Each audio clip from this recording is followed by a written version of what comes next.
અને અત્યારે એક બાદ એક નકલીનો સિલસિલો યથાવત છે ત્યારે સુરતમાં બોગસ હોસ્પિટલ બાદ હવે બોગસ મેડિકલ ઇન્સ્ટિટ્યૂટ પણ સામે આવી। પૂણા પાટિયામાં બોગસ મેડિકલ ઇન્સ્ટિટ્યૂટ મળી આવી છે। લા સિટાડેલ કોમ્પ્લેક્સમાં આ બોગસ ઇન્સ્ટિટ્યૂટ ધમધમતી હતી। જીવનદીપ મેડિકલ ઇન્સ્ટિટ્યૂટના નામથી તે ચાલતી હતી। ઇન્સ્ટિટ્યૂટમાં નર્સિંગના 5 કોર્સ ચલાવવામાં આવી રહ્યા હતા। આ ઇન્સ્ટિટ્યૂટ બોગસ હોવાના આક્ષેપ સાથે NSUI દ્વારા સ્ટિંગ કરવામાં આવ્યું હતું। આ પહેલા મેડિકલ કોલેજ ઝડપાઈ હતી, હોસ્પિટલ ઝડપાઈ હતી અને હવે મેડિકલ ઇન્સ્ટિટ્યૂટ પણ ચાલી રહી હતી। જીવનદીપ મેડિકલ ઇન્સ્ટિટ્યૂટ નામથી આ સંસ્થા ચાલતી હતી, જેમાં 5 નર્સિંગના કોર્સ પણ ચલાવવામાં આવી રહ્યા હતા। મોટી ફી લઈને વિદ્યાર્થીઓને બેંગ્લોર પરીક્ષા આપવા માટે લઈ જવામાં આવતી હતી અને NSUI દ્વારા આ મામલે આખું સ્ટિંગ કરવામાં આવ્યું।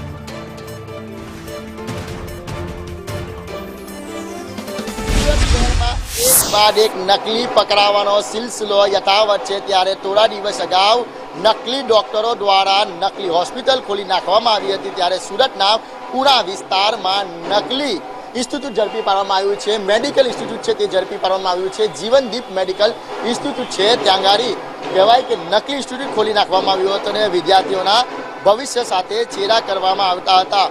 NSUI દ્વારા સ્ટિંગ ઓપરેશન કરવામાં આવ્યું હતું અને સ્ટિંગ ઓપરેશનમાં માલુમ પડ્યું હતું કે આ જે નકલી ઇન્સ્ટિટ્યૂટ છે તેને વિદ્યાર્થીઓ દ્વારા જે કહેવાય કે બેંગ્લોર પરીક્ષા આપવા મોકલવામાં આવતા હતા અને ત્યારબાદ સર્ટિફિકેટ ઇસ્યુ કરવામાં આવતું હતું, પરંતુ કાયદામાં કોઈ પણ પ્રકારની જોગવાઈ નહીં હોય એ છતાં પણ આ મેડિકલ ઇન્સ્ટિટ્યૂટ દ્વારા વિદ્યાર્થીઓના ભવિષ્ય સાથે સીધા ચેડા કરી રહ્યા હતા। જોઈ શકાય છે કોઈ પણ ડિગ્રી કે લાયસન્સ વગર આ પ્રમાણેનું નકલી ઇન્સ્ટિટ્યૂટ ધમધમી રહ્યું હતું। ડિગ્રી પણ જોઈ શકાય છે કે GNM, DMLT, DPC, x ray ટેચ, CT scan આ તમામ કોર્સો છે તે કરાવવામાં આવી રહ્યા હતા અને વિદ્યાર્થીઓ સાથે ચેડા કરવામાં આવી રહ્યા હતા। NSUIના સ્ટિંગ ઓપરેશનમાં મોટો પર્દાફાશ થયો છે। સુરત શહેરમાં એક બાદ એક નકલી મળવાનો સિલસિલો યથાવત છે ત્યારે ફરીથી સુરતના પૂણા વિસ્તારમાં આ જીવનદીપ મેડિકલ ઇન્સ્ટિટ્યૂટ છે તે નકલી હોવાનું સામે આવી રહ્યું છે અને અત્યારે જે કહેવાય કે આરોગ્ય દ્વારા કાર્યવાહી પણ કરવામાં આવી રહી છે અને આ મેડિકલ ઇન્સ્ટિટ્યૂટને તાળાબંધી કરી દેવામાં આવી રહ્યા છે।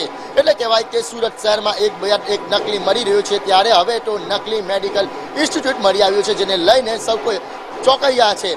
કેમેરા પર્સન અજીત પટેલ સાથે મનીષ પરમાર, સંદેશ ન્યૂઝ, સુરત।